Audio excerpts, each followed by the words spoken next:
I'm Heather McGrael, the President and CEO of the Greater Manchester Chamber, and so it's my pleasure to be here this evening to facilitate this candidate forum for your town council. It's always wonderful positioning for a chamber outside of the town, and also I'm not a resident, so I'm just a neutral party to come in and help facilitate, help you get to know the stances of your different candidates so you can inform your voting. All of these questions were pre-submitted, and we've done our best to compile as many as we can get to tonight, and I'll go into that in a little bit more detail coming up. But I first wanted to thank the candidates here tonight.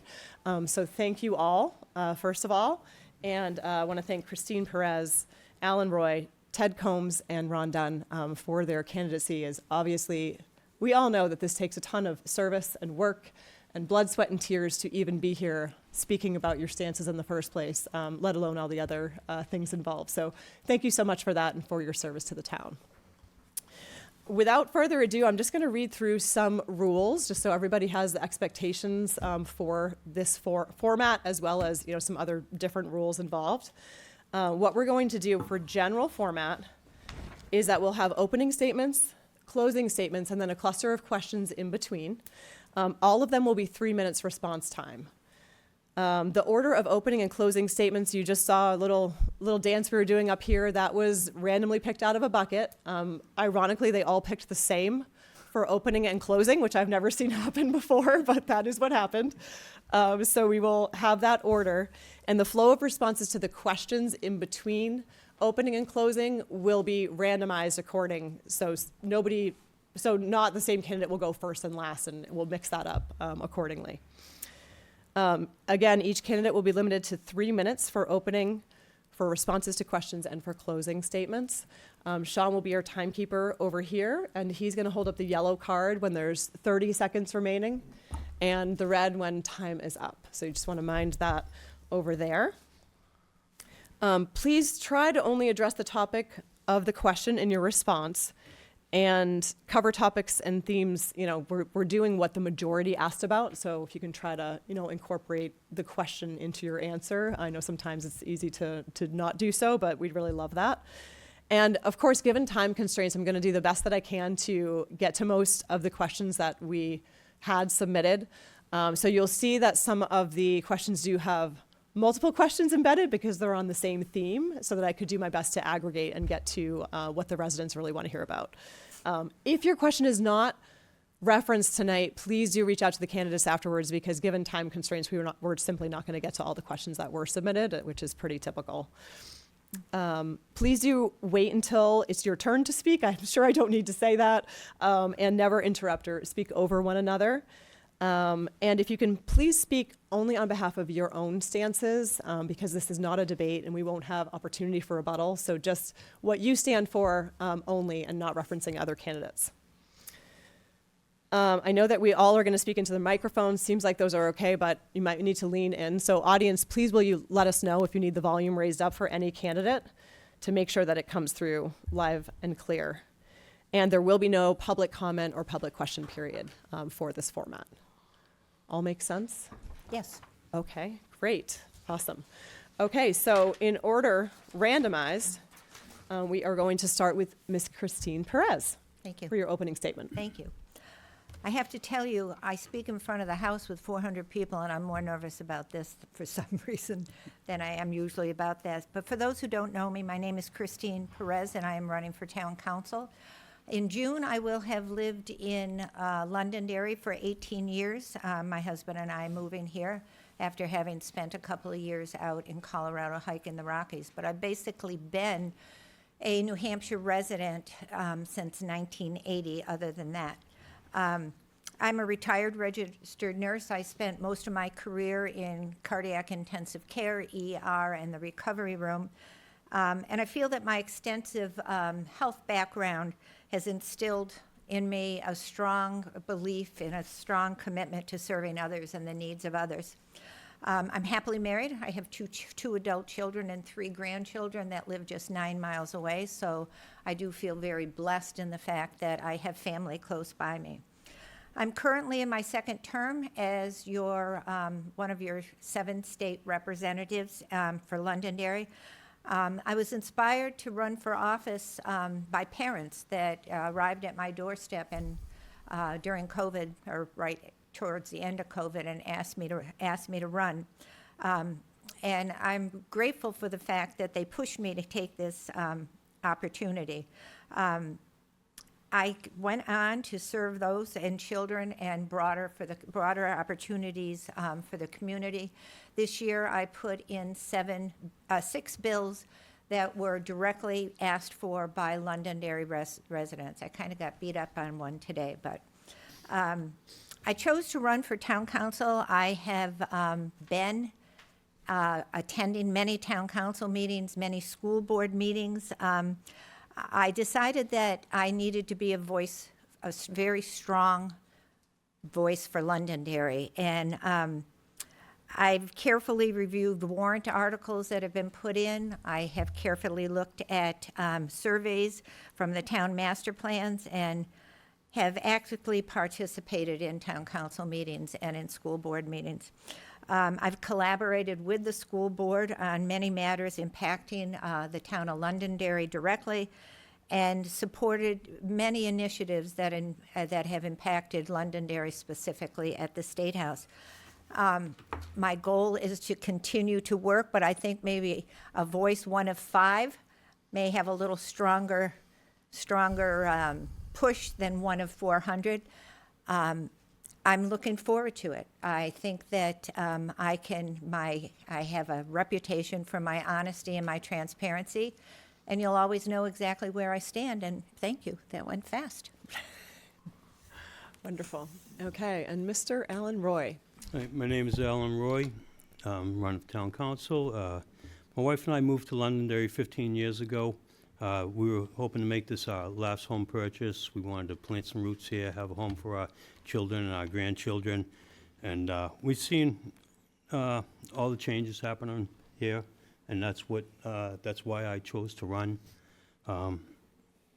I worked my trade for over 30 years, and after that I worked for a couple of financial companies. And then I now work part-time for a nonprofit organization which helps disabled people. I'm a little nervous up here.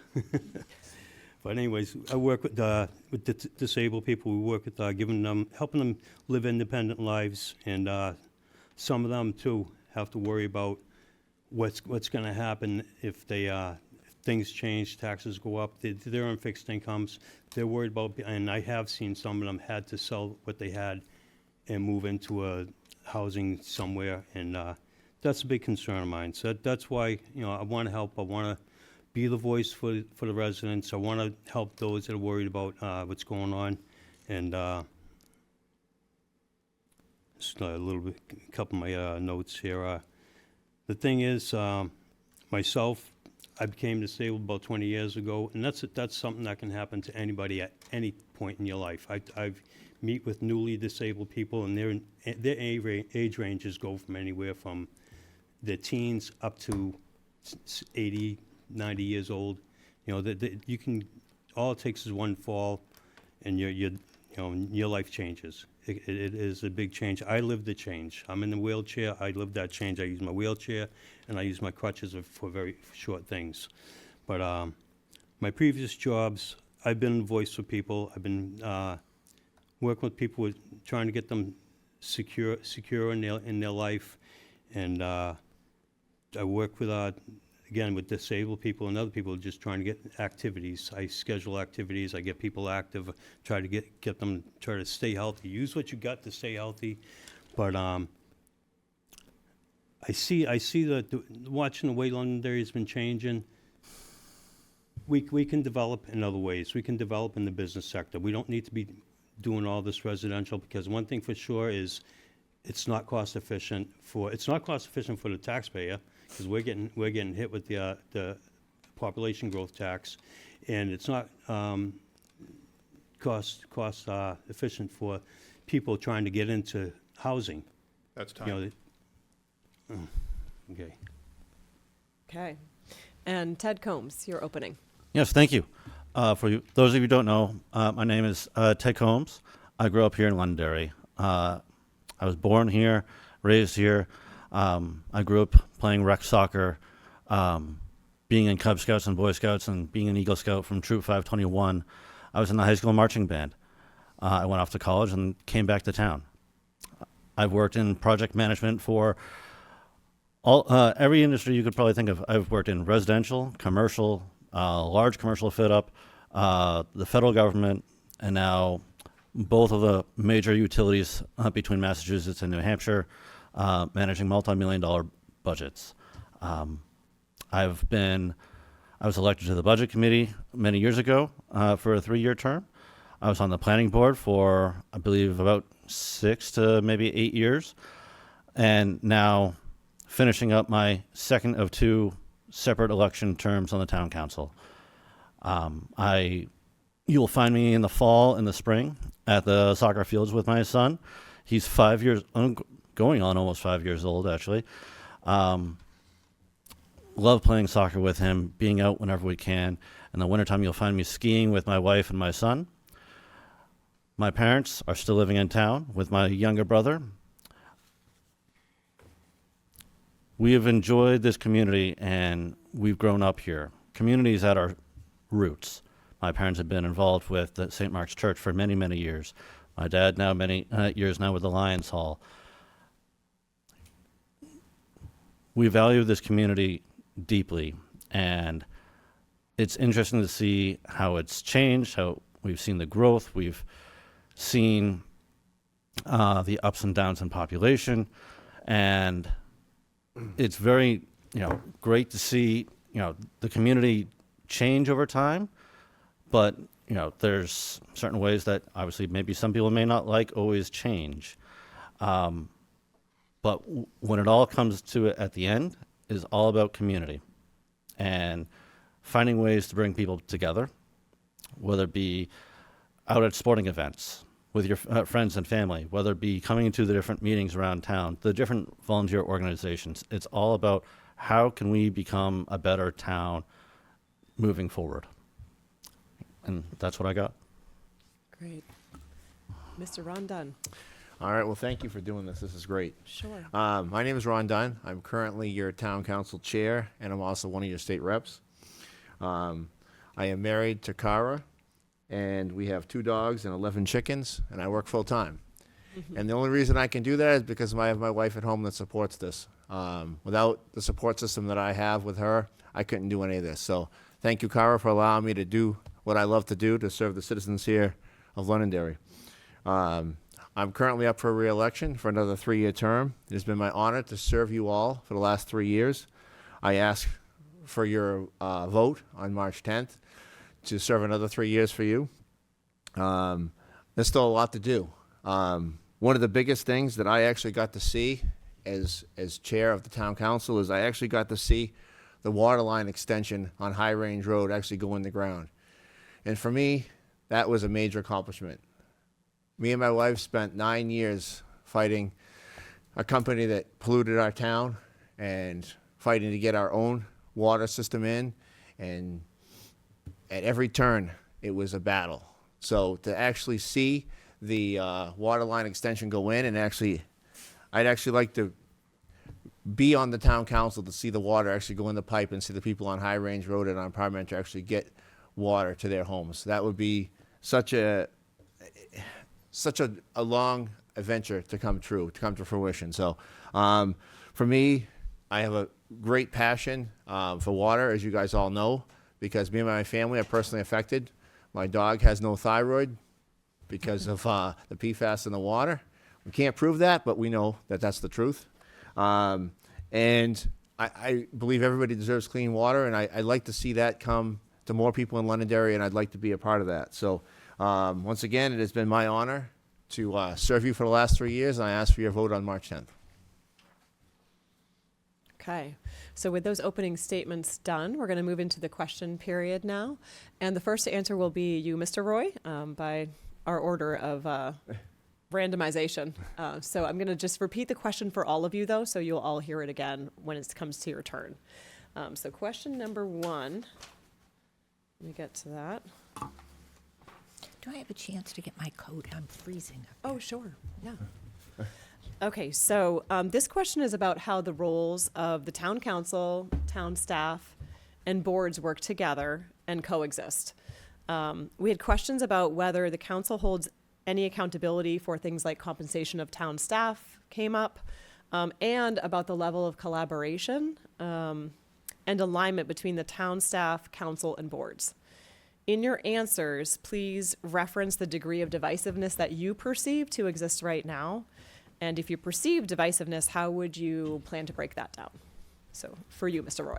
From what I've seen is, as far as I know that the town council does set wages for some staff. As far as I know, I'm not sure exactly, but I'd have to get into, learn a little bit more about it. And I know that the warrant, there's the warrant articles where we vote on wages, we vote on some stuff there, and then the final say goes down to the town manager on what that wage is, I believe. And that's the way it works as far as I know so far, so, yeah. And as far as the divisiveness, do you perceive divisiveness to exist right now between town council and the boards and the town staff? And if so, to what level, and how would you break that down? I don't see any divisiveness right now, yeah. Okay, great. Okay. So next we have Ted. Same question, I'll repeat it just so that Thank it's, fair to everyone. This question is about how the roles of the town council, town staff, and boards work and coexist together. We had questions about whether the council holds any accountability for things such as compensation of town staff and the level of collaboration and alignment between the town staff, council, and boards. In your answer, please also reference the degree of divisiveness you perceive to exist now, and if you perceive it to exist, how you would break it down. Thank you. So that's a bit of a deep question. It There's is. a lot going on It there. is. So I would see that as for salaries, I would like to see that. Obviously, the town manager does set salaries for positions, but there needs to be, I believe, more openness and communication when it comes to salaries. Frankly, that's where it needs to go. We're discussing all sorts of different parts of the budget. There needs to be openness about where those salaries are going and what's happening. When it comes down to divisiveness, I don't see a major divisiveness between the different boards and with the town staff. I would like to see that we're all working in the same direction to make the town a better place to live and grow, and that's where we're at. I don't think that there's a major divisiveness. If there is one, I think it's a made-up divisiveness that people are talking about. Okay. Thank you. Yep. Okay, Ron Dunn, to you, and I'll repeat the question. The question is about how the roles of the town council, town staff, and boards work and coexist together. Questions about whether the council holds any accountability for things like compensation of town staff and the level of collaboration and alignment between the town staff, council, and boards. In your answer, please also reference the degree of divisiveness that you perceive to exist, and if so, how you would break down that divisiveness. All right, I'll answer the last part first. As far as divisiveness, I don't think there's divisiveness on the council. I think you see passion. I think you see people with their opinions. And I think you see people very, eager to present what they know and what they want to have happen. And then we kind of collaborate. And on the major things, you'll notice that we all come together. The town council has one employee, the town manager. The town manager is responsible for setting the salaries. The one thing that I would like to see is better communication. I don't want to steal from you, Ted, but Ted said it. I don't want to find out on Facebook that someone got a promotion or that there was a salary increase or that. I'd like to know that up ahead of time. And I think just some communication prior to that would be much appreciated. And I think just as far as collaboration among the boards, I think that the school board and the town council started back in late June, early July with a really wonderful collaboration to get a district office put next door. And I think that collaboration has really proved very, very effective, and I think it's going to be something we can look to in the future.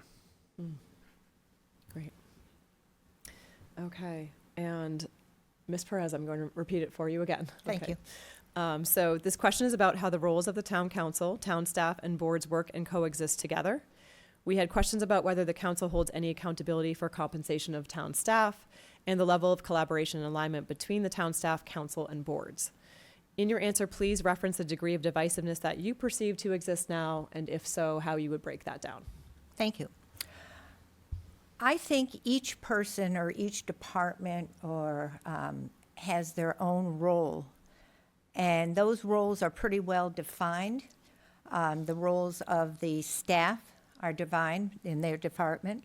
The roles of the manager is defined pretty specifically by RSAs as well as by some of our town charter. The roles of the different councils as far as the town council, the planning boards and that, they all have their own role. I personally, in what I've seen in being in the town hall and coming to town council meetings, I see that they work pretty well together. I see the town running as a fine-oiled machine as long as everyone maintains respect for each other's position and what their roles are, and what their roles, what is within their realm, and it respects what is in their realm as defined. As far as compensations, I think we need to know in depth what a person's job requirements are before we can, and if those job requirements change, if additional things are added on or taken away, before we can decide whether a raise for them is warranted or not warranted. I understand that the council was concerned about not hearing about raises. They've made that clear. I'm sure that won't happen again. I trust that that won't happen again. As far as divisiveness, I don't think there's any divisiveness within the different boards that are in the town. As I have worked very hard also with the school board, and I think they've done a wonderful job in coming together. I don't see the divisiveness. What I see basically is a very strong want in one way and a very strong want in another way. And that's one of the reasons why I decided to come on the council, because I think we need to meld that together and make it more appropriate, that the decisions that are made are appropriate for the town and the people. And I have no personal agenda at all other than to serve the town. And I want people to know that that's why I'm here, and to be a voice for them. Okay. All right, so moving on to question number 2. Ted Combs, you're going to be first on this one. This question is regarding development. There were a number of residents voicing concerns over the rate of development especially, and so we want to cover that. The question is, Londonderry continues to face pressure and opportunities around growth and development. How should the town balance housing needs, economic development, and business growth while preserving community character? In your response, residents have asked to hear your stance on impact fees and zoning changes specifically. Thank you. So I'll start off with, we are a state where if you own land and you want to build on it what you want to with what you are zoned for, the town cannot say, no, you cannot build that.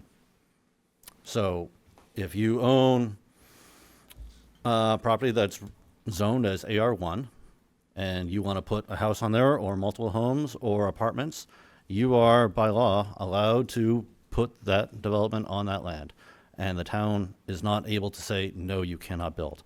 Or if you own a commercial property, you are allowed to build on that property, and we are not allowed to say, no, we don't want that property, we don't like you, we can't do that. That's not legal in the state of New Hampshire. We cannot do that here. I believe over the past 4 to 5 years, we've only gone up by 1,000 people in this town of Londonderry. We've grown at a rate of, I believe it was either 3.2 or 3.4% on our population over that time period. which is one of the lowest population growths in that time period. The town of Merrimack, New Hampshire grew at about 11% per year. So, our population growth has been pretty steady and much slower than most of the surrounding towns. When it comes down to what type of development, sure, I would love to see more commercial and industrial to come to town. That has a nice way of taking the tax burden off of the residential taxpayers. We've had a lot of growth up at Pettingill Road, and as well as some of the other commercial industrial parcels in town. And it's been a real big help for the taxpayers here in Londonderry. We used to be over $20 per thousand here in town. We're now sitting at $14.43, I believe, per thousand. So with all that development over time has really helped reduce the tax rates for the people within Londonderry. Now, obviously, yes, our home values have also gone up as well, but certainly most of the state of New Hampshire has seen their home values go up as well, too. When it comes down to impact fees, I believe how they are written right now with the state of New Hampshire, I don't think the impact fees are the right way to go. Thank you, Mr. Mulholland. That impact fee will just be passed on to the homeowners of wherever that may be built, or the commercial industrial user that may use that space. And as well, you can only use impact fees in certain ways. So for example, a impact fee on a residential project can only be used for a school project. You can't use impact fees on commercial industrial projects to go towards a school project. Oh, thank you, that was fast. Okay, next up is you, Ron. All right. So I'll repeat the question. Londonderry continues to face pressure and opportunities around growth and development. How should the town balance housing needs, economic development, and business growth while preserving community character? In your response, residents have asked to hear your stance on impact fees and zoning changes. Okay. I will start with the last part of the question. So we had a presentation from our town manager at the last town council meeting, and he presented us with 8 different methods. And I think that the best method that I see is the one we're currently using right now, is the collaboration method, where the developer and the town work together. This method puts skin in the game for both the town and the developer, and they're working towards one unison project. One project that was mentioned is on Pillsbury Road. They're working together to try to put an extra lane in there. I think that's the way to go. I think the town collecting the money and having to use it for a specific item is something that we wouldn't have to worry about with this. We're collaborating with the developer to do something that's good for the town and good for the developer and good for both parties, and they both have a vested interest in it. So that's how I feel about that. As far as development goes, I think Ted said most of it. Our planning board can't just deny somebody because they feel like they want to deny somebody. So I feel like we need to grow and develop in a way that is correct for the town. I think that some of the things we've done in the past with conservation land is great. The people in the prior to us that bought up a lot of conservation land, that's really good. We have the musquash and different places we can go and enjoy the conservation land. So I think that's another good opportunity for us to do that. And Lithia Springs, we just took that over. So I think there's a lot of good opportunities for us here. Okay, Kristine Perez, next. So Londonderry continues to face pressure and opportunities around growth and development. How should the town balance housing needs, economic development, and business growth while preserving community character? In your response, residents have asked to hear about both impact fees and zoning changes. I will start with the zoning changes. I fought very hard against some of the statewide zoning changes that were implemented last year at the state. I feel that they are directly going to impact Londonderry in a negative way, many of them. I just think that I believe in local control, and to take away our ability for that local control, I found very troubling. As far as, I think we have had a lot of development. And I think one of the problems that people see is that when we have a big development or a big business that comes into town, perhaps on Pettingill, we're giving them a break on taxes. And I don't understand that, because when I bought my house, nobody gave me a break on my taxes because I bought a house here in town. I think that needs to be looked at. It's been asked to be looked at by the town council. And the planned urban developments have been asked to be looked at by the town council this year, and they have not yet, that has not yet come forward. Impact fees. I have been fighting for impact fees, speaking for impact fees for the past 3 years. Many towns have them. Many towns utilize them. The way they are utilized, I think Salem is has the very best plan for this. For everything that is built, there's a certain dollar amount that is put away. They just increased the impact fees that they could be used for building a DPW. That just came into law this year. We could have had money towards the DPW building that we want here in town. We were told as residents that the impact fees would be looked again when budget season came up around. Budget season came and went. It was never looked at. Impact fees are utilized in many, many towns very effectively. Now, we had them at one time here. The town made a mistake on what they did. They were sued, I believe, and had to give the money back. But that doesn't, they should have learned from their mistakes and kept them, and we should be utilizing them now.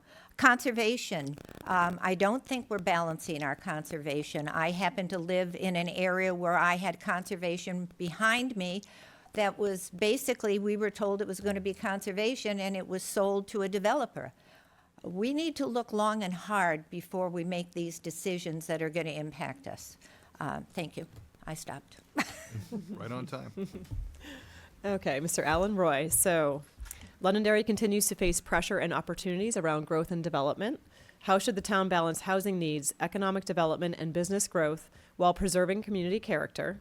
In your response, residents have asked to hear your stance on impact fees and zoning changes. Well, I have to agree with Chris about wanting local control. The state shouldn't be telling Londonderry what we should do with our properties and how much property we could have. And as far as the growth, the housing, medium home cost in Londonderry is $688,507. I did this little bit of research on it, and the average market rent is $3,690. That's it's not affordable for people. Talking about population growth, that's been on a decline. Population growth has been dropping. In 2000, I'll give you real quick. In 2019, we had 196 new residents come in, but in 2020, we had a negative 594. In 2021, 443 people come in. That didn't make up for that 594. 2022, it was 247, and 2023, 148. So that's just showing a steady decline in population growth. We don't need, and you have a piece of property, you want to build something on it, and like they said, you can't tell them you can't do it, but as far as conservation in properties, Londonderry had the opportunity to buy Woodmont. They didn't do it. That could have been something nice they could have given back to the town, and it wouldn't have gone to developers. It's gone to developers. It's a huge mess if anybody's seen it over there. We didn't get what was promised to us. So the growth for Londonderry, I think needs to be more focused around business development. We have the property up by the airport. We have other areas where we can get more business development in, and not focus so much on these unaffordable housing units, whether it's apartment buildings, which, for a quick example, that Oak and Pine on Michael's Way, the studio apartment goes for $2,000 a month. And like I said, the average cost is for an apartment $3,700 a month, just rounded up. But that's not affordable. We're not producing any affordable housing for people. We need some more recreation for the town. We don't have much. Yeah, we have the couple of fields. We have the rail trail, a couple of things like that. Londonderry doesn't have a downtown. We don't have anywhere we can go together. You know, you want to go get a coffee, jump in your car and drive down 102, and there's some coffee shops here. That's not a place you can walk. So as far as development, as far as building the town up, I want to see something more back to a small town. Londonderry, years ago, back in the 90s, there was nothing in Londonderry. Okay. So Ron Dunn, you're going to be first on the next question. This one is about priorities as well as public engagement in those priorities. So the question is, what are the top 2 to 3 issues, town services, or overall challenges you'd focus on most immediately as you step onto the town council? And how would you communicate with and engage residents for input on these concerns to create meaningful public participation? Excellent question. So I think the first thing I would say is the water line extensions would be very important to me to maintain over the next 3 years and continue to see those go through. And I think the best example of what we just saw was the town hall that we just had, where we had 125 residents show up, a lot of new faces, and that was really good public engagement. Afterwards, people stayed around, they asked a lot of questions, and I felt like it was very informative. People walked out of there with a lot of information.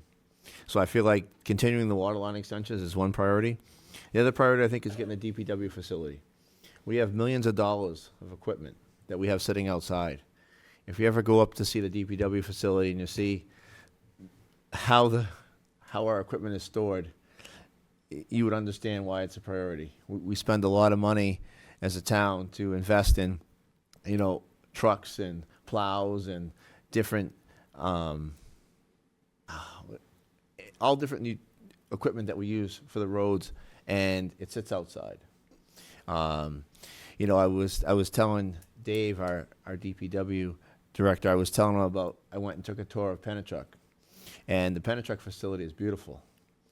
If we could do something like that here, that's economical and affordable, obviously, for the taxpayer, but all their equipment is stored inside, everything is washed, you have a maintenance bay. That would be something that I think would be good. It would allow our equipment to stay around longer. So I think, to wrap up, I think our biggest 2 priorities would be clean water to our residents in Londonderry and a DPW facility. Okay, and great. The second piece of the question, how sure. would you engage the public in providing input and meaningful participation Sure. in those? Sorry. So I think the Watertown Hall was a great example of how to engage with the public as far as that goes.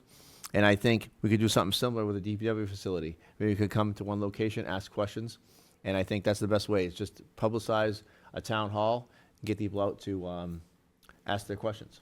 Okay, thank you. Okay, Kristine Perez, you're up next. So again, what are the top 2 to 3 issues, town services, or overall challenges you'd focus on most immediately as you step onto the town council? And how would you communicate with and engage residents for input on these concerns to create meaningful public participation? Got it. Traffic is one of my top priorities here. I think one of the first things that I'd like to see, there's a growing concern over traffic, and I do happen to know that there is a new town traffic management group that has already been put into place, and they've already identified 47 top intersections with problems as far as safety and or congestion, or both. And they intend to continue to collect data through multiple means, perhaps the use of our drones that our police department has during prime time when you might have traffic there, and also those things that they put out to see people going by. Perhaps we could have those that are done in real time. Once they can get that type of information, they'll be able to work harder on seeing how they can control or have more input on traffic and how we can address it. I know there are 3 big traffic areas, right, that have traffic congestions being caused by Woodmont. I don't think we should be paying for that. I think the developers should be putting in the most. If they're bringing in the traffic by their large development, they should be contributing to solving those traffic problems. So that would be one of my top priorities. The way that I would look into doing that type of thing, I would like to see us have a different way to do our town council meetings. I'd like to see people don't come out at night, especially in the wintertime, and it's hard for families to engage in this. I don't understand why we can't have some type of, and I don't mean Zoom, but I'm going to use that type of thing, some type of Zoom type ability so that people could send in questions to the town council and have them answered in real time while they're perhaps watching at home. I mean, that's certainly a doable thing. And then it's not just the same people coming and talking all the time, and then after the fact, people have questions that they can never get answered. I think that would be a very easy way to engage the public. And I believe in town halls. I think the Watertown Hall was a great idea. I would have done it a little bit differently than it was done. But let's have a town hall about traffic. Let's have a town hall about what other things that you might want to see. And my third one, quick, before I get cut off, would be conservation. Okay, thank you. Mr. Alan Roy, we're going over to you. Top 2 to 3 issues, town services, or overall challenges that you'd focus most on immediately as you step onto the town council, and how you would communicate with and engage residents for input on these concerns to create meaningful public participation. I'll start with that. There is the input. Yeah, town halls are great, and having these meetings where you can get input back from the residents is huge. I've been at a couple of them, and being able to put down your concerns and then have everything tallied up so that we can see what direction we're heading in. That's a really big thing to do. As far as what I'd focus on is when you talk population growth and when you talk business and residential, one thing that a lot of people don't look at is housing developments, these apartment complexes. It's being taxed as residential, but the home for the property owner, that's a business. So that's a shady area, and that needs to be changed. That needs to be taxed per unit. That is a whole different way that we need to do that, because they're causing, if a development comes in, we get hit with a population, we get hit with more taxes because they had to increase services for the population growth. The homeowners didn't cause that. The developer caused that.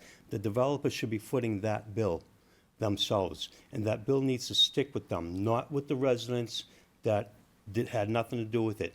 We don't get a cut of their profit. We don't get to use their facilities, so why are we paying for a portion of their taxes? That is a huge problem.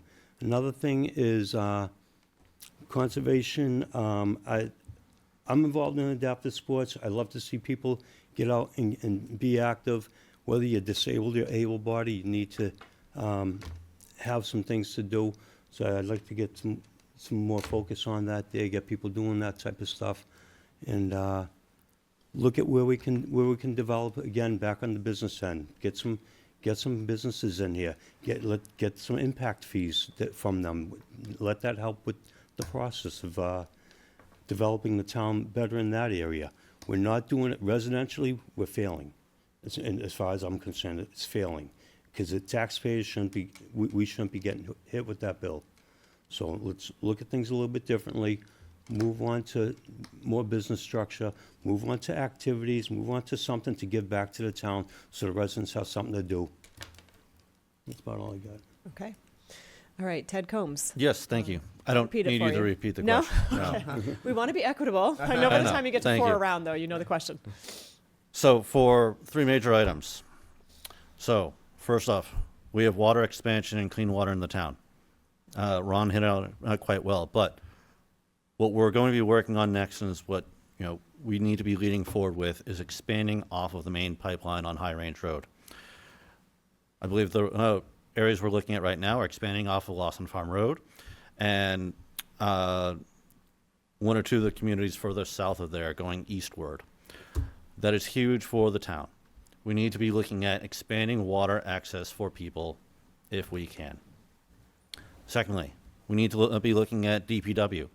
Ron hit on it well with the DPW facility, but I think we also need to be looking at moving forward with hiring more people within DPW and having more and better trucks for them. We're seeing this winter, how many snowstorms are we seeing? And it's not just taking care of the snow, it's maintaining safety for people in town, being able to walk safely, drive safely, the highway. We maintain, on a safety-wise, the fire department to help people out who have car accidents on the highway. We need to also maintain all the roadways within our town so that if people are having accidents within town, that they are being safe too. So that goes in hand with plowing in the wintertime. We need to make sure people in town are safe, and as well our drivers are safe. They're maintaining a lot of miles of road in this town and a lot of hours. And it's a wear and tear on the men who are driving the trucks right now. And it's, not always, a lot of those hours, that gets wearing on them. And then you're also seeing many times on Facebook people complaining about plowing. Well, a main way of solving that is hire more people and have more trucks so that your roads can get plowed faster. And thirdly, I'd like to accomplish and look at expanding our recreation possibilities for people in town and for our kids in town. Do we look at expanding our playgrounds in town? Do we look at, I believe some people put in the master plan for the town questionnaires, potential a water feature, potentially a splash pad in town. Do we want to look at doing more tennis courts or pickleball courts? I know this looked at it in the past, but we should look at expanding our recreation for people in town. I know a lot of people I hear on town websites that we pay all these taxes. Why can't we have more for recreation for people and our kids in town to play with and expand with? I think that is one area we really need to focus on. Okay. And to hit on, we need to have more forums. The water forum was great. And I think having a forum upon what do people want to have for recreation, I think that would be huge to see before we just put it to the ballot. Okay, moving to our next question on taxes and budget. Kristine Perez, you will be first in order. The question is, please describe what principles guide your decisions on town spending and taxes, and which areas of the budget you think deserve more scrutiny or transparency, if any. What actions do you believe the town council can realistically take to control property taxes while still maintaining essential services? The budget. I think our budget process perhaps needs to change. Instead of the budget committee, well, first of all, we did have a warrant article at one time that the people voted in favor of, that they wanted our budget committee to have power, which a lot of towns have done. Our budget committee happens to be completely advisory. It doesn't need to be that way under the state law. Perhaps we should look at that if that's what the people want. But as far as the budget committee, I've done a lot of research applying for this job, and I would like to see our budget committee, instead of being handed a budget in November and saying, here, what are you going to do with it? I would like to see them involved in the actual line item preparedness from each of the different departments in the town. I'd like to focus on what strategies that we might do to trim budgets. For example, just because you had a line item that said you needed this much for paper doesn't mean that you need this much for paper plus. We're going more digital. We need to go more digital. We need to look at each line item and see how that line item is being utilized, and if it's working, and if it's not working, where can we cut it? We need to look at things that, and we're not good at this at the state, but we need to look at things that we put into play, if they mean anything to us now. We need more public engagement on the budget. We need to do more with surveys on the budget. And I think the best way for the town council to be inactive in the budget process is to be part of the process, not an afterthought of the process. And in other words, be more engaged with the budget committee, meeting with the budget committee more and seeing what their recommendations are and taking them into consideration. But again, if the budget committee if we set strategies, if we set priorities, what we need to do, how we need to do things, and how things are working, that's what we need to do if we want to bring, tighten up things and see what need to be done. Was that all the parts of that question? I think so. Okay. I know it's a loaded question. Taxes and budget. Okay, so Ted Combs, we're going to you next. I'll repeat the question since it's early in Thank you. lineup. Okay. Please describe what principles guide your decisions on town spending and taxes. Which areas of the budget do you think deserve more scrutiny or transparency, if any? And what actions do you believe the town council can realistically take to control property taxes while still maintaining essential services? Oh, I didn't answer that part. Okay.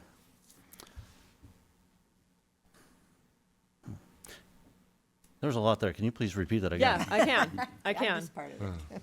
And this is what happens when you're trying to cover all of resident questions, but these poor folks have to answer aggregate questions on the single theme. So respectfully understand. Describe your principles that guide your decisions on town spending and taxes. So kind of more of a broad question. Which areas of the budget you think deserve more scrutiny or transparency, if any? And what actions do you believe the town council can realistically take to control property taxes while still maintaining essential services? Okay, thank you. Yeah.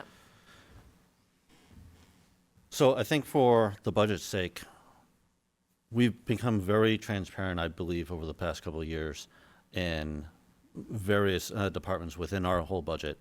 And I think one of the big things that we've implemented this past year on the council is having our finance director come into us quarterly to give a finance presentation and see where we are at right now within our budgets. Percent spend within the different departments has been great to see. I think one of our biggest areas that has been a huge accomplishment is the firefighter overtime, which has always been a big struggle over the past 20 years, has really come right in line this year compared to past years. Now, we did pass a budget last year that really increased their overtime line, so that really helped. So I think it's huge that we're able to look at our budgets on a quarterly basis. I think that's a big difference. For keeping the taxes level, I think one of our biggest ways to combat that is to advertise the town to companies to hopefully come to town to help reduce the tax rates. And I mean, costs go up. Union contracts go up over time. That's unfortunate fact of life. And everyone wants a raise at their own job where they live. Well, our men and women who work for the town of Londonderry, they would also hopefully like to have a raise at some point too. And they do wonderful work for our town, from our fire department, our police department, our DPW, and within town hall staff. And they should be treated as well too.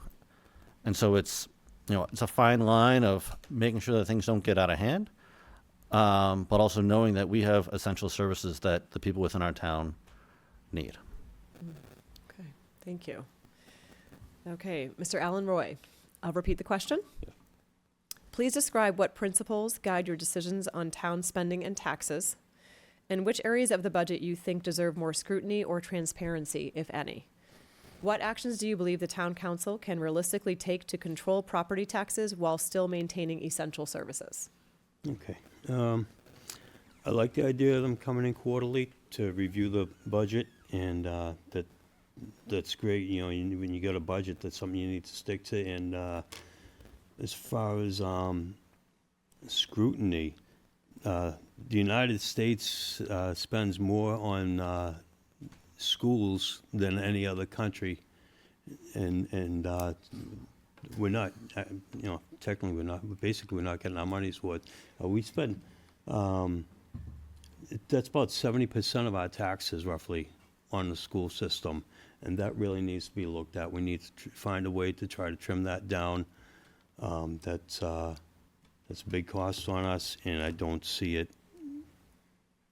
worth the cost. And we've seen that during COVID, when a lot of kids just didn't, showed that they weren't learning in school. So something's got to happen there. Something needs to be scrutinized there. What was the other part? I'm sorry. The last piece was, what actions do you believe the town council can realistically take to control property taxes while still maintaining essential services? Oh, so control property taxes, like I said before, the way those other projects are being taxed, that's something that taxpayers shouldn't be footing the bill on. So that needs to be changed, and focus more on getting some businesses in here. Those businesses can bring in a lot of tax dollars. I've seen a lot of tax breaks given out to businesses. That needs to stop. So we need to, or at least draw it back some, so we'll get our tax dollars on the businesses and have them help us out with that stuff there. Okay, thank you. Okay. And Ron Dunn, All right. good? I think I'm good. You're good. I think I'm good. Okay. If I miss any piece of the question, so Fair I enough. think the biggest problem is the default budget system. Okay, let's be honest. That is an issue. So as as your state rep, I have I put a bill forward last session, and I have it resubmitted again this session to try to fix a small piece of the default budget. The default budget is very complicated, and there's many, many pieces of it to it, and every single entity seems to have an interest in a piece of it. So it's very, very hard to change the system.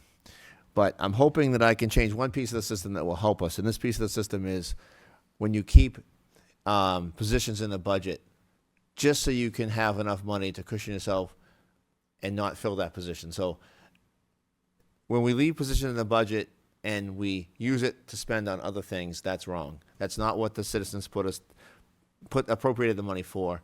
So if we can fix a small piece of the default budget system, that will help us, but we really need a better system than the default budget. I am a fiscal conservative, and I listen to the residents' needs. And when the residents came to me during budget season and said, we need you to do something about this budget, I'm the one that stepped up and said, hey, can we cut $400,000 off this budget? And we collaborated with the budget committee. The budget committee and the town council worked together, and we were able to trim $400,000 off. We also worked with town staff. Town staff had some really good inputs as to places that we could cut, and I think that's a good example of things we can do. Budget committee, town staff, town council, we can all work together to try to at least minimize what we can. We all know that the healthcare costs, insurance and all that is getting out of control, but we can try to minimize some of that things by collaborating together and trying to save money where we can. So, did I answer all the questions? I think All right. so. Yes, thank you. Okay, so we're on to question number 5. Kristine Perez, you're going to be first on this Okay, one. I'm ready.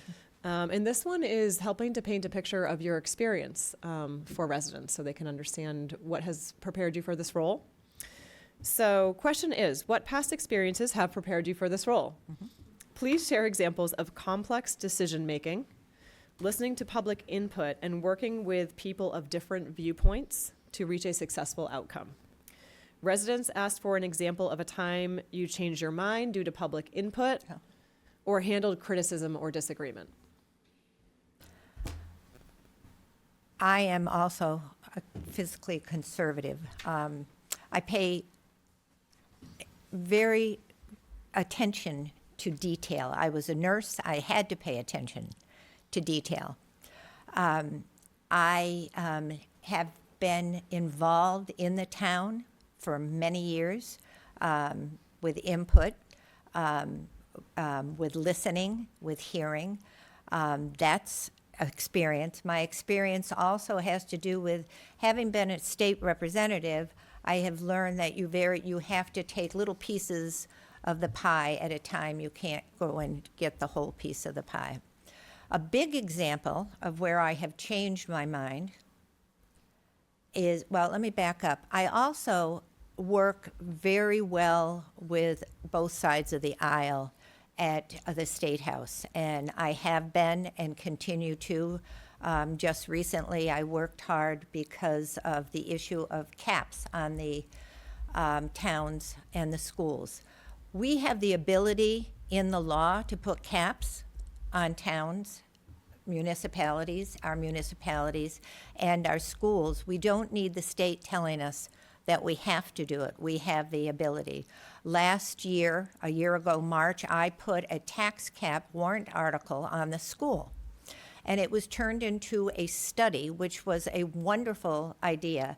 And the study that they put together have used speaking at the State House, and how one size does not fit all, and how it would not work for the town of Londonderry. It would not work for the town of Londonderry. I changed my mind completely on that. I reversed from once that study came out, and I have been working diligently, and I have a meeting again tomorrow morning, trying to stop a statewide tax cap being put on. We've got them to take it away from the town and just put it on the school, because one size does not fit all. And fortunately, the school was able to come out and explain to me, which I am using, exactly how that would devastate our particular school. I think my experiences with, and my passion for believing in this town, and my passion for the people of this town, show in everything that I do. People always know that I am honest to a fault and get in trouble for that, and that you will always know where I stand on something, whether you agree with me or you don't agree with me. But I am willing to listen, and I do change my mind when it's appropriate. Time. Perfect. Thank you. Alan Roy, what past experiences have prepared you for this role? Please share examples of complex decision-making, listening to public input, and working with people of different viewpoints to reach a successful outcome. Residents asked for an example of a time you changed your mind due to public input and handled criticism or disagreement. Well, I've worked for a couple of insurance and financial companies, and so I've helped people write plans to protect their money and to help them save money for the future. So doing that there gave me some experience with the financial part, and working with people. Actually, my job now is I'm basically a peer mentor coordinator, and I work with people with all different types of disabilities. So I talk to people every day. I call them up. I listen to their concerns. I look for services they need. I help them try to find services to get them what they need, and get them in a better place. So trying to and help them have that independence that they're looking for. So I'm open-minded to a lot of different people. I work with people from all different viewpoints. So I don't look at anything from one side or the other. I want to talk. I talk to people as just as they are and who they are and and I listen to them. I listen to what they have to say. I don't have any bias in anything. It's an open platform, and I would just want to help them out so that they can have a better life. Talking to people, like I said, that were worried about their future and worried about not being able to get by. That's a big concern of mine, and I helped with some stuff like that when I was in the financial sector, but then moving on, helping people with just find a better place. But changing my mind. Again, I didn't have a bias towards anybody that I was talking to, but I was listening to them, and I was being their voice, and that's what I still do. I'm their voice.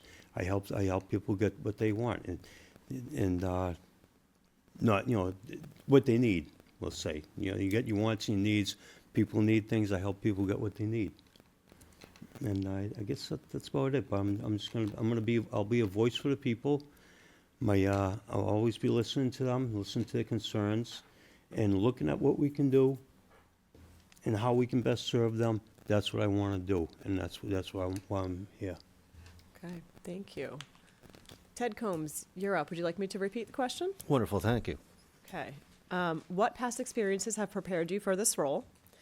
Please share examples of complex decision-making, listening to public input, and working with people of different viewpoints to reach a successful outcome. Residents asked for an example of a time you changed your mind due to public input or handled criticism or disagreement. Thank you. So in my daily life, I'm a project manager for National Grid, working on large-scale utility projects, managing diverse team of people from engineers, environmental people, different stakeholders across the way. And so I'm managing meetings. I'm doing a lot of the listening and how can we move this project forward? I have a lot of experts that I work with. I listen to my experts. I listen to the people who know how to get the work done and get it done right. So I'm more of a frame of mind of I want to listen first, find out all my facts, and then, we'll get to a conclusion and we'll make a decision. It's also managing multi-million-dollar budgets that are, very complex within themselves, and got to make sure that you're budgeting across the way the whole time throughout the course of each different project. So, as I've said, I do a lot of listening. So I'd love to hear more from people, from the public. I think I get maybe one call, maybe an email once in a while. I know some of the other councilors, they hear from more people than others. So it'd be wonderful to hear from more people. For complex decision making, I have a lot of that on a daily basis when it comes to my utility projects. We got to be able to make serious decisions when it comes down to it. So there's that. And then you had another piece. If you have an example of a time you changed your mind due to public input or dealt with a disagreement. Yeah. That is a good question. I'm not sure I've encountered that just yet. But another piece of going into what prepares me for this is I've now had 6 years on the town council, multiple years on the planning board, and as well 3 years on the budget committee. The experience matters. Knowing how to handle the hard decisions up here and knowing where and when to make the right decisions, or what is also in the best course of action for all 27,000 people who live in Londonderry, not just a select few or people who may feel one way or this way on a particular subject. We got to be looking at a grand scale, global picture of all people who live in town. Okay, thank you. Ron Dunn. All right, I'll take a stab at it without you repeating it. Okay. All right. I work in the retail world, so I deal with customer service every day, and I think this transitions well into politics. No issue is the same. Customers come up to me and they're very upset about something. Maybe one of their prescriptions was incorrect, or something in particular happened to them. Every situation is unique, and it's all on how you handle it and how you deal with it at that time. And I think it transitions well into the political world. We deal with a lot of complex issues up here that are sometimes not always have a road plan ahead, or been paved before, and we have to figure out a way to articulate our way through that. As far as a good example of something where my mind was changed would be 3 years ago when I ran for town council. I was leaving the budget committee, and we took a tour of the DPW facility. And at that time, I said, we don't need a new building. We can just work with what we have. We can do this. We can bring trailers. We can do this. I was thinking we could just do some simple solutions. Well, I spent about 3 hours up there, and in that 3 hours, I was like, wow, they really have a lot of needs. And then I thought about it some more, talked to more residents, and did another tour up there with Dave about a year later, and really realized that they need this facility. And it can't just be patchwork together. They need something that's going to be viable, and it's actually going to save the taxpayers money in the long run, because right now we have expensive equipment sitting outside, and if we put it inside, we can get more life out of it. So that was an example of where I feel like my mind was changed and can actually save the taxpayers money by spending a little bit of money up front. As far as the last piece of the question, I believe, goes, at the state level, we argue the issue. We don't argue the person. And I'd like to see that come to town level more. I feel like at the town level, we spend a lot of time focusing on one person's opinion, and that person is a certain way or another. If we just focused on the issue and tried to resolve the issue, we could all collaborate better together, I think, and move in a better direction. So I'd like to see us focus more on the issues and not the person. Okay, thank you. Okay, so first in line is Alan Roy on this question. It's very focused on infrastructure. Some of you mentioned some details of infrastructure, but we had a lot of questions around that theme. Question goes, how should the town plan for long-term infrastructure costs? Given the increased level of development, there are necessary infrastructure upgrades needed as a foundation. What are your priorities for roads, utilities, and public facilities? We definitely need to do something about the roads, because the traffic has picked up. And for the infrastructure for that, I think if we can bring in more business and start implement impact fees, I think that would help with pay for that there. I don't like the idea of increasing taxes on people. So we don't want to try to stay away from that. But bringing in the more business and the impact fees to try to help with the infrastructure. But the roads definitely have to be looked at so that our roads weren't designed for heavy traffic. I know that I've seen it on my road. It just got beat up, and fortunately we finally, just this past summer, we finally got it repaved, and that was nice. It needed it. But we need to definitely look at that there. So. And any thoughts about public utilities and other forms of infrastructure? Utilities and public facilities? I'm not sure all that much on public utilities. The only thing I deal with on my properties, I get well and septic. I get electric. So I don't know. It's expensive. I don't know what we can do about that. Okay, thank you. Okay. All right, Ted Combs, you're up with the same question. Let me repeat it. How should the town plan for long-term infrastructure costs? Given the increased level of development, there are necessary infrastructure upgrades needed as a foundation. What are your priorities for roads, utilities, and public facilities? Okay. So we just had a presentation at the last town council meeting from our DPW director and his assistant director, where they're going to be hiring out a company to actually go and assess all our roads. They're going around with this vehicle. It's going to scan all the roads, take all these pictures, and see which roads are in good conditions, bad conditions, and see where we actually need to be focusing on, instead of just by a general eyesight viewpoint or when was the last time we did this road. I think that is a wonderful way for us to go forward. It's great use of technology and a better use of our money to be able to focus where we need to focus. I remember we're on a 100-year cycle to replace a road. So if you replace a road today, it probably will not be replaced for another 100 years from now with our budget cycle, with how much money we're putting towards our roadway infrastructure. I know a lot of people don't want to spend more money on taxes to improve roads, but the only way to reduce that number of years to be able to get back to replacing your road at some point is to spend more money on roads. It's an unfortunate fact of life. Construction costs money, and we want good roads so we are not getting potholes, we're not getting wear and tears, people aren't blowing out their tires. Unfortunately, things just cost money. Two other areas that we need to focus on is expanding water in town. We know that from the St. Cobain problem that we had, a lot of our wells in the western part of the town, and as well even further eastboard of High Range Road, are very contaminated wells. We need to expand our water for our people in town to have safe drinking water. And then another piece that I'd like to have us look into in the future is to see what town-owned buildings and or town property can actually have potentially solar built upon, whether it be for reducing our own expenses on the town or have a project where a company owns the solar and they pay us back for a lease agreement.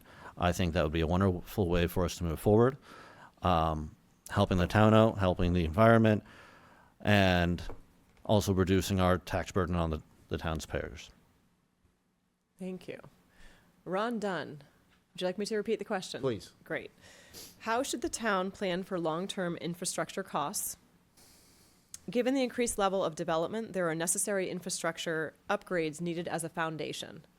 What are your priorities for roads, utilities, and public facilities? Okay. So the best example I can give you as far as working on a plan is between the town council, the town manager, and the utilities committee. We finally have a phased water line extension plan for the town. What this allows us to do is there's different amounts of money on each phase.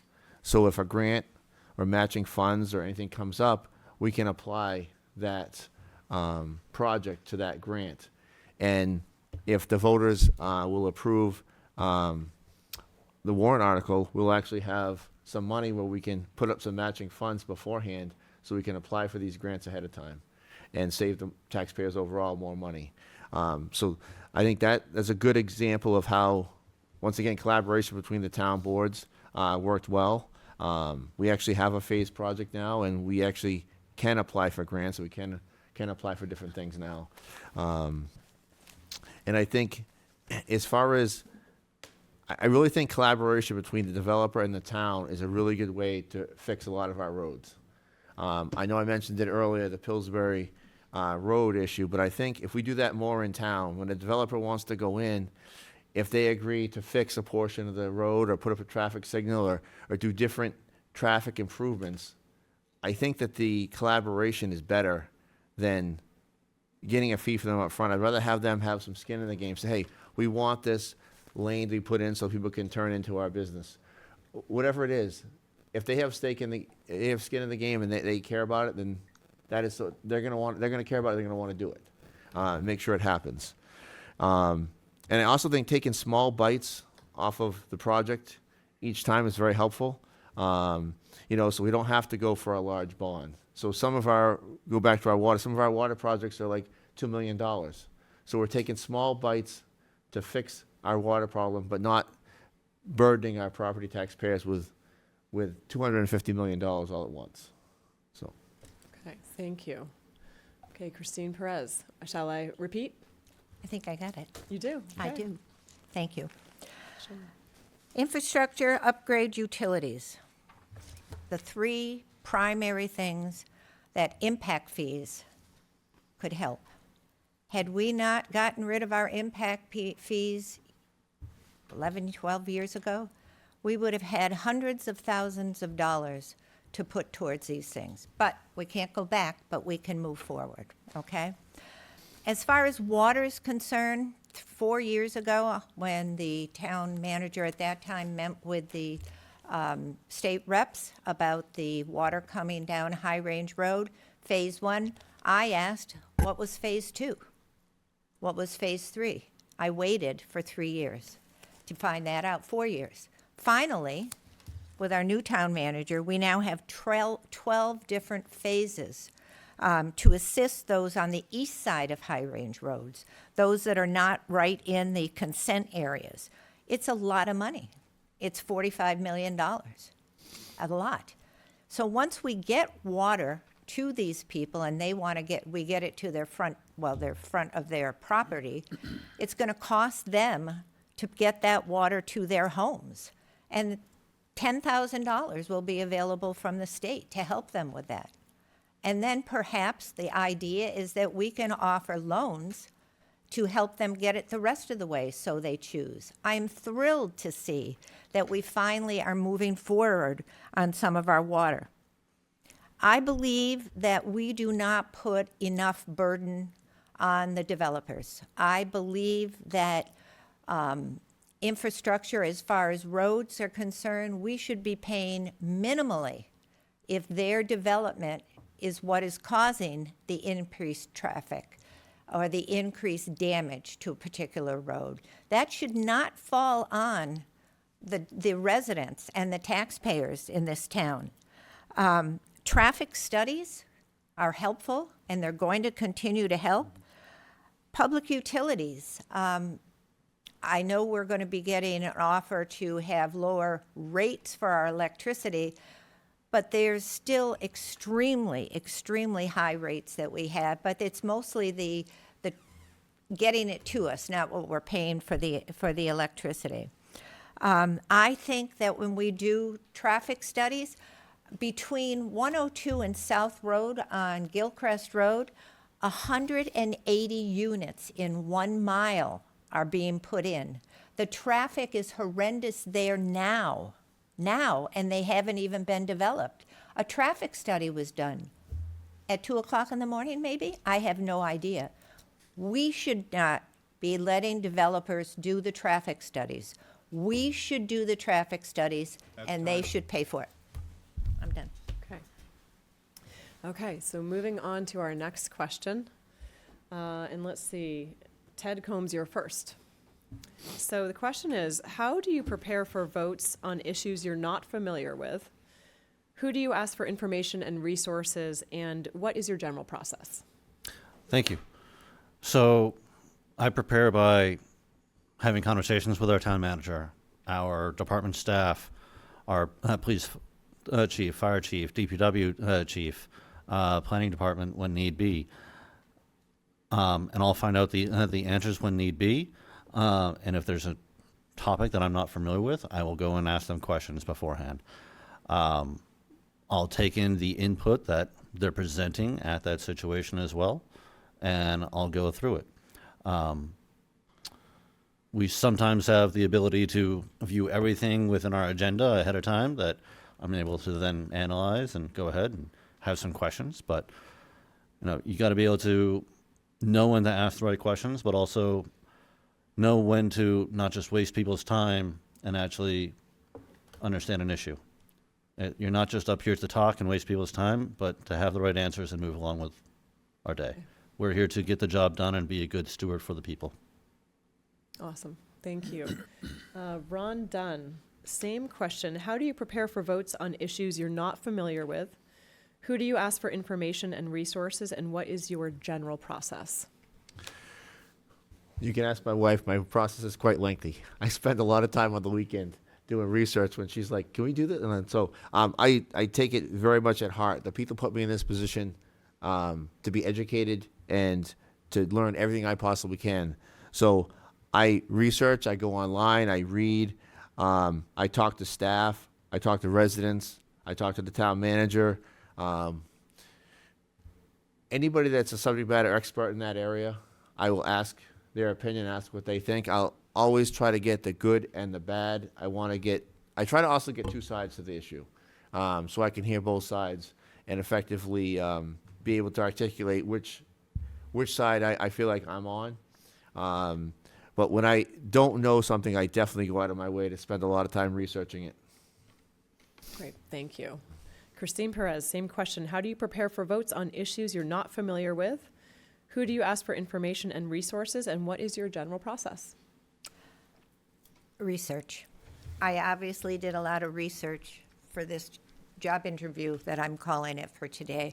I will never speak on anything without having done the research and having knowledge behind, credible knowledge behind what I'm going to be speaking on. I learned that the hard way at the State House. I believe that if you are unprepared for something, you shouldn't be there. You shouldn't be voting on, you shouldn't be speaking on, or anything unless you are prepared to do that. So that is my process, to find out exactly what the issue is, to find out from many sources what are processes that can be done to deal with the issue, what are best practices resolving that issue, and therefore I will listen to people who have differences of opinion than mine, but I will create my opinion based on all of that research and my vote, if that was a vote, how you would vote. Thank you. Alan Roy, would you like me to repeat the question? Sure. Okay. How do you prepare for votes on issues that you're not familiar with? Who do you ask for information and resources? And what is your general process? Well, to prepare for a vote I'm not familiar with is to just look at what it affects, what it is that would be voting on, and then speak to as many people that it affects and where it's coming from, and just do the research on it, and look at all the different views, like I do on a regular basis. I look at who's affected, what the pros and cons are. Speak to not just speaking to the people. I talk to people, and they tell me their concerns, whether it's about town or in the job that I do, what they have. So I'm always listening to people to see what they have to say. But I also do the research to find what it is that we can get, what it is we can use to solve the problem to make everyone happy. So I've open ears and open mind to everybody and what they have to say and what their concerns are, and then just try to keep everyone happy, keep it fiscally responsible, and just be a good steward for the people. Thank you. Okay, we have time for probably two more questions before your closing statements, just to give you a barometer. But I want to make sure we get this one in because it's a bit more about visioning and kind of looking forward, and I think that helps residents to really get to know how you think. So we'll do this one first, and if we have time for an additional, we'll swing back. And so let me see who's first. We have Ron Dunn, you'll be first. So this question is, in terms of your own vision, where do you see the town in 5 to 10 years? And how can the council help improve overall quality of life for residents? Okay. In 5 to 10 years, I would hope to have some people on clean drinking water with our new extension. It's probably a 20-year project, but in 5 to 10 years, I'd like to at least have a good amount of residents hooked up. And I would like to see that St. Cobain has paid their fair share and come through and helped all the people that are in the consent decree, like myself, and taken care and made sure that everyone has clean drinking water in the consent decree. I'd also like to make sure that a lot of our traffic issues have been addressed. I think some of our new traffic management systems that we're going to be voting on in March will be effective, be able to tell us where traffic is an issue, what time of day it's an issue, and then we can direct our police department to, go to those areas and those times of day. I'd like to think that we still have a community feel, that we still have conservation land, that we're still the community that we are today, that we still care about one another, and that we are all trying to work in the right direction to make Londonderry the best place that it is now and continue to be the best place in the future. Great, thank you. Kristine Perez, you're next. In your vision, where do you see the town in 5 to 10 years? And also, how can the town council help improve overall quality of life for residents? My vision in 5 to 10 years is that we have more community involvement, that we have community involvement in all the decision making. I agree that we need water for everyone. We are so far behind. We have known about this forever. I don't ever want to see another business, another manufacturing or storage facility ever be built that can do the damage to us that St. Cobain has done. I actually have a bill that I put forward that has to do with impact, environmental impact studies on development.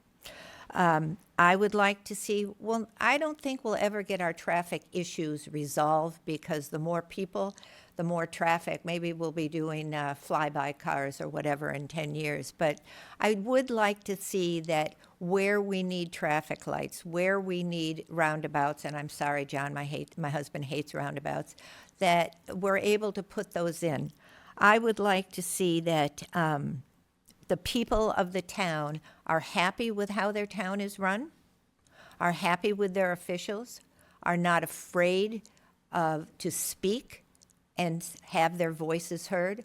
I want to have the voices of the people in this town heard loud and clear and paid attention to, and development and things done around them and not around any particular thing. I'm concerned right now at the fact that we don't seem to be able to get things into the town. For example, the building next to the vacant space next to Market Basket, nobody's looking at that. We need to be able to, what's going to happen to the Rite Aid building? We need people to want to come to our town to bring in small businesses, to bring in things that are going to help the taxpayer, not hurt the taxpayer. So my vision is pretty much that the people are heard and that they get what they want. And I hope to be here in 10 years, as today's my 75th birthday. So that being said, thank you. Happy birthday. Okay, so going over to Alan Roy. Question is, in your own vision, where do you see the town in 5 to 10 years? And how can the council significantly improve overall quality of life for residents? In 5 to 10 years, I'd love to be able to see Londonderry at the point where we can get some more business in here to help with that tax burden. I want people to be more at ease with not worrying about getting taxed out of their homes. 'Cause that's, like I said, that's been a big issue on a lot of people. And from some surveys that I've seen and people I've talked to, they're not happy with the direction that the town's heading. So I'm hoping that we can change that, and we can get some more recreation in here, get some stuff for people to do. And like I said, I'd love to be able to see Londonderry was looked at as, I guess, a place to go apple picking. But unfortunately, over the years, we've lost a couple of apple orchards.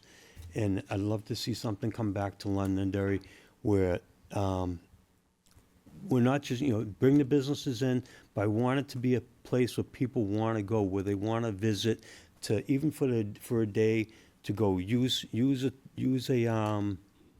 some recreational areas that we have. Because myself, I know people, they travel. We drive to 20, 30, 40 miles to go ride a trail or something, or go do something else. Londonderry doesn't have that. We have a 10-mile rail, no, almost 10 miles, 9.5-mile rail trail.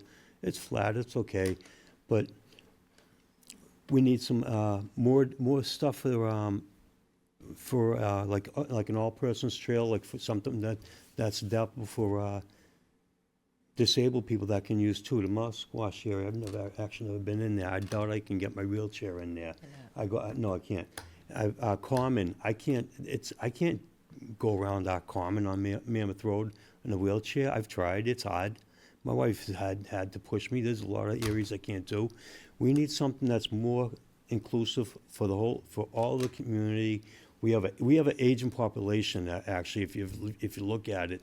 Londonderry, between 54 and up, we're 60% more than 60%, I think it was, of the community. And we need something that's gonna include us, that's not gonna push us out of town. We need to be better focused on, focused on getting control of the taxes and bringing in business to help with that. And I want to be an attraction for the businesses too. Somebody wants to bring their business here. I want the employees to look at Londonderry and say, I want to go do this. I want to go do that. Not just I want to go pick some apples, because that only happens a couple months out of the year. So let's give something back to the community so that everybody can enjoy it and everybody can be happy to be here and want to stay here. Thank you. Ted Combs, do you want me to repeat? No, thank you. Okay. So 5 to 10 years from now, I think of that as looking at what my son will be in 5 to 10 years from now. He'll be 10, almost 15 years from now, and my parents will be in their mid to late 70s. And, you know, Londonderry is all about family, and it's all about the two ends of having a family. And so I see the vision as being able to expand our recreation in town,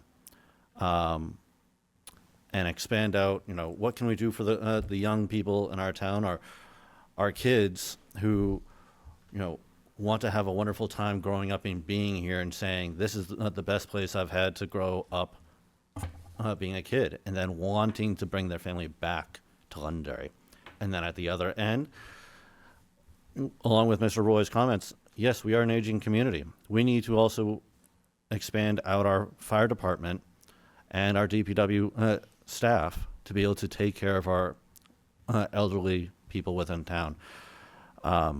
Unfortunately, as you get a little older, you may have some health issues that go along with it, and or as well on the other end with the building in town, from commercial, industrial, and as residential, there may be issues at those properties. Our fire department will probably need to grow in size and staffing to be able to handle all the different needs that our community has. And the last thing I want is for someone to have an issue in the south part of town, someone have something in the north part, someone in the middle of town. All three companies are busy, and then that fourth person who's then having a heart attack, we can't get to. And we need to then have mutual aid. And if that person can't be saved, you know, that I really wear that on my chest, that saying, why couldn't we have had more people to be able to go and save that person? We really need to be able to make sure that all our people in town are living here safe, and that saying, this is a wonderful place for us to live. And then the other piece is, I think we need to expand out our economic development department and actually have a more of an advertising arm to it. A couple of years ago, we actually developed a video advertising in the town of Londonderry. I think we need to move forward and do another one and go out to different trade fairs and the different businesses out there and the businesses that are here to use that themselves to expand out the business growth within our community. So it's, you know, a multi-point arm. Expand out what's good for our young children in our town, expand what's good for our aging community, and as well, expand out our business capabilities to increase the tax revenue for the town going forward. Thank you. Okay, we have time for one more, last question. So Kristine Perez, you're first. And this one is, what improvements to town services and departments are most critical? And as a tag on to that, what role should the town play in supporting police, fire, and emergency services specifically? Well, there's no question that we must support town services at 100%. We depend on our police, our fire, and our DPW. They are needed by every single citizen in this town, and we need to support them. We need to make sure that we are in compliance with state laws. We have a lot of issues in our town where we are not in compliance with state laws, and we haven't been for a long time.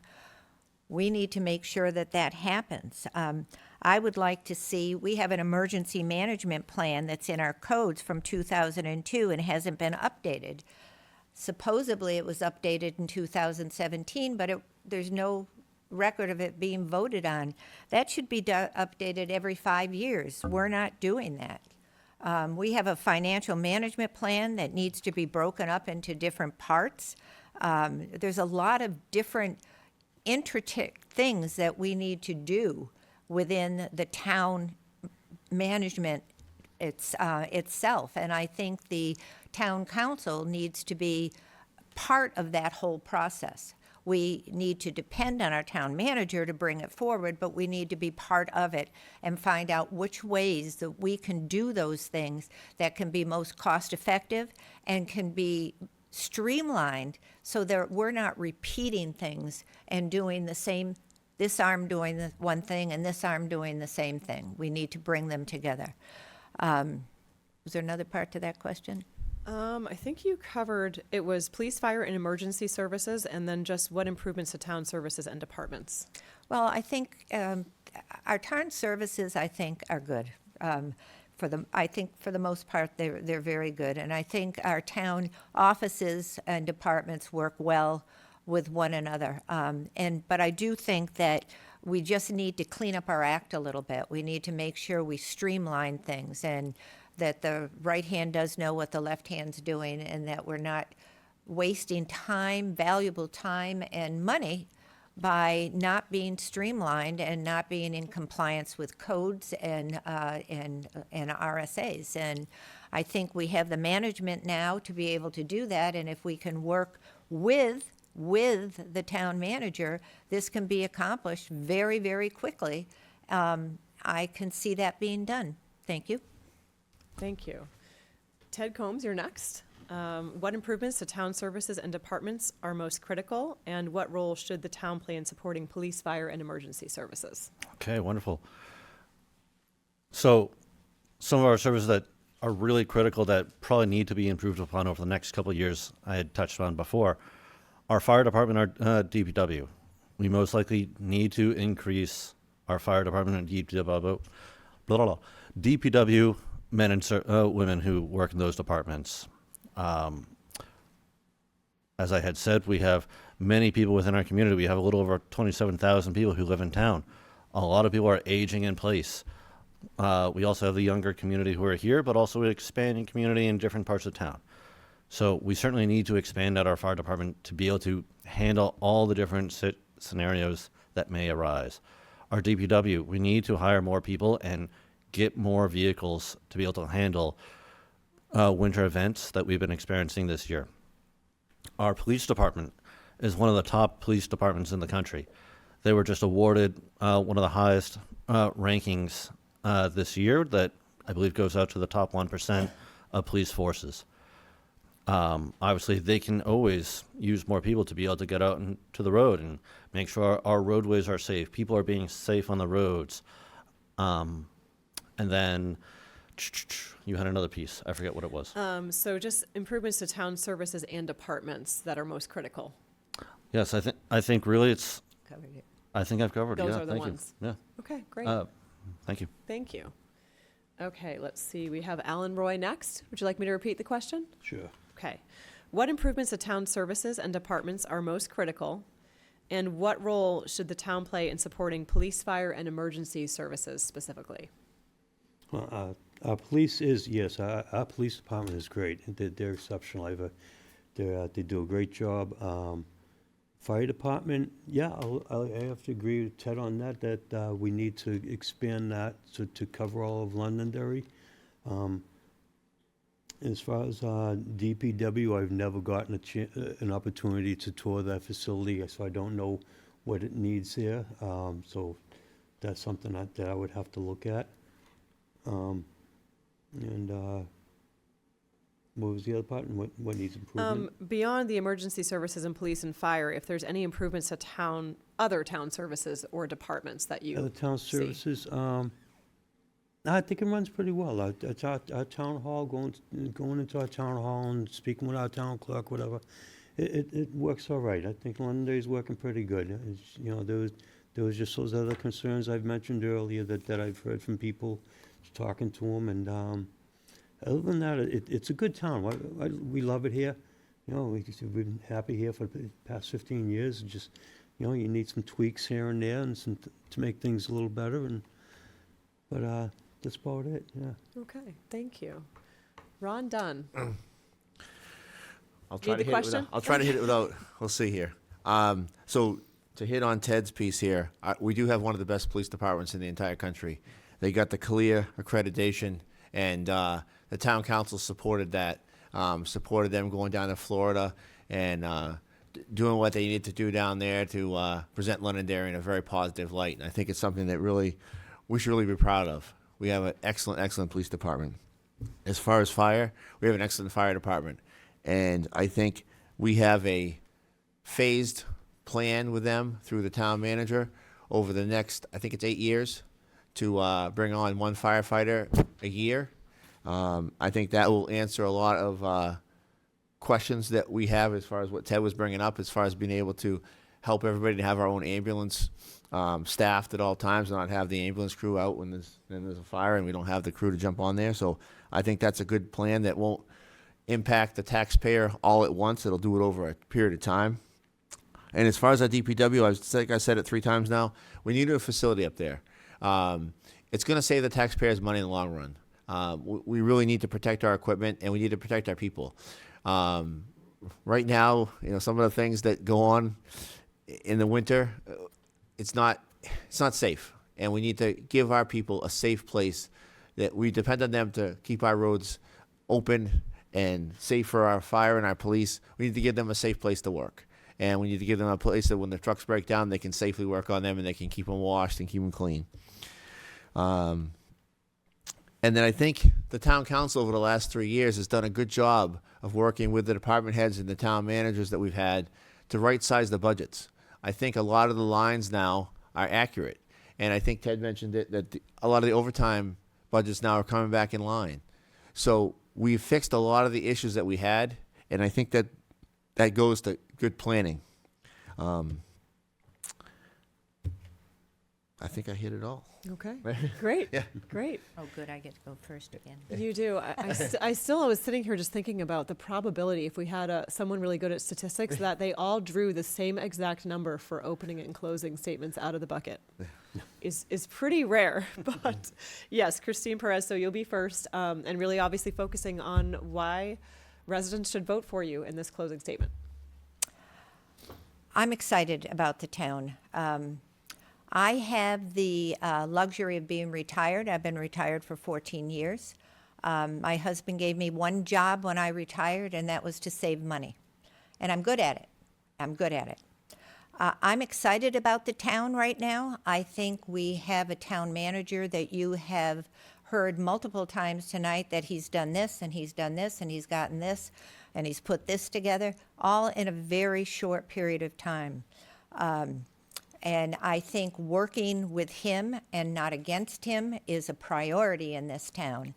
And I never go into something half-baked. I go into it 100%. And you will have 100% of my devotion to this town. I would like to see us work more with the school on perhaps combining some services or something that we might be able to do to save the taxpayers' money. I have a very good relationship with the town council, and I just would like to see us work together to try to move this town forward, and I think it can be done. I think we need to, we have the opportunity. And I unfortunately think we've missed some things in the past few months that we could have moved forward on. And I can be your voice. I want to be your voice. I have been your voice at the State House. And now I want to be, I think I have a much better shot at one out of 5 than 1 out of 400.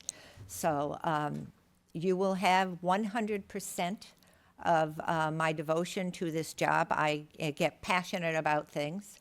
And I'm constantly working on them to make them better. You can ask, I'm up at 5:30 in the morning working on state stuff, not past 9 o'clock at night. So I will be working ferociously towards things for this town. I have the time, I have the patience, I have the knowledge, and I would like your commitment to allow me to do that. And thank you. Okay, thank you. Alan Roy, your closing statement. Hi, yeah, I love this town. I think we have, again, like what Chris says, we have a good town manager and like to work with him. And I'm used to being a sounding board. I talk to people, like I said, I talk to people all the time. I call them up. I called the guy one day, And I asked him, how you doing? He says, do you really want to know?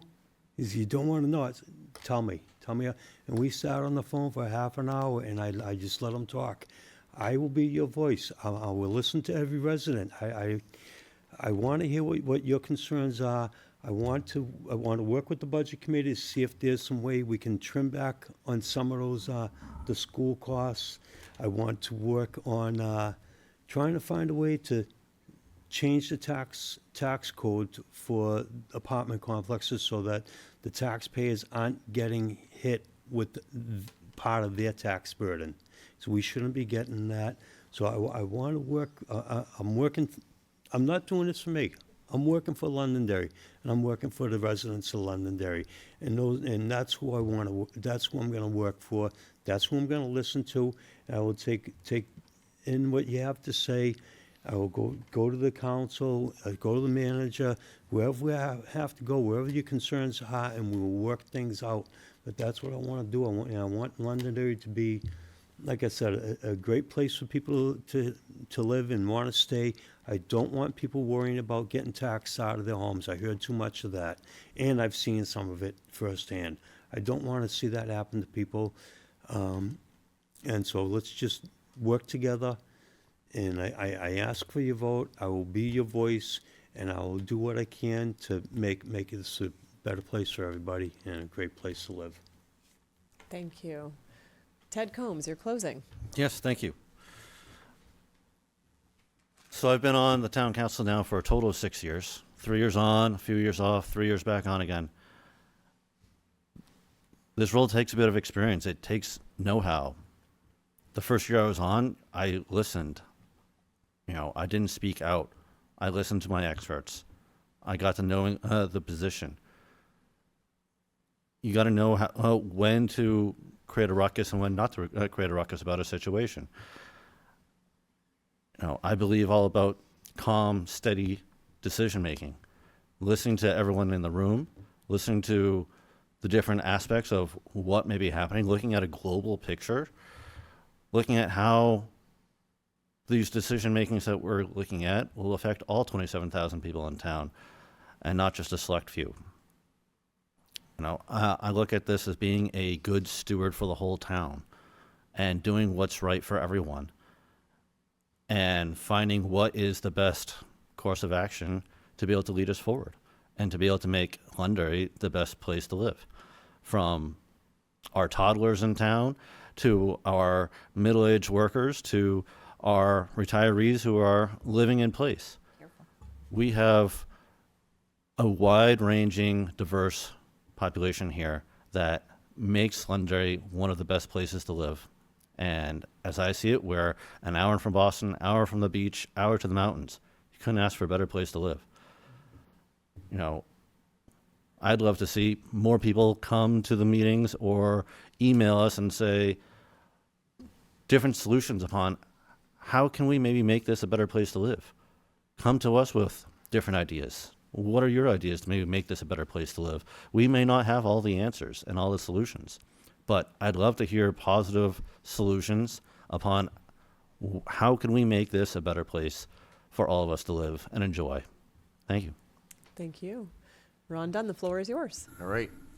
I want to say again, it's been my honor to serve you for the last 3 years, and I ask that you allow me, as the voters, to continue for the next 3 years, to continue to serve you and do the people's work. Londonderry is a great town. It is the best place to live. People want to come to Londonderry. Look at how few homes we have on the market. And when homes do go on the market, how quickly they sell. People want to come here. We have created a good environment here. We've created a good space for people to come. People want to reside here. They want to say they're from Londonderry. When I'm up at the state level and I tell them I represent Londonderry, I hear very positive things at the state level for Londonderry. Our reputation is very, very high out there. And I think a lot of times we don't see that.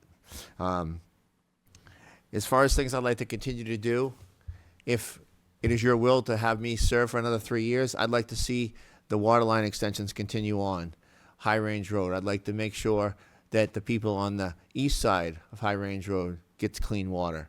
I'd like to see that St. Cobain pays their fair share, and we get all the people in the consent decree, including myself, on clean water.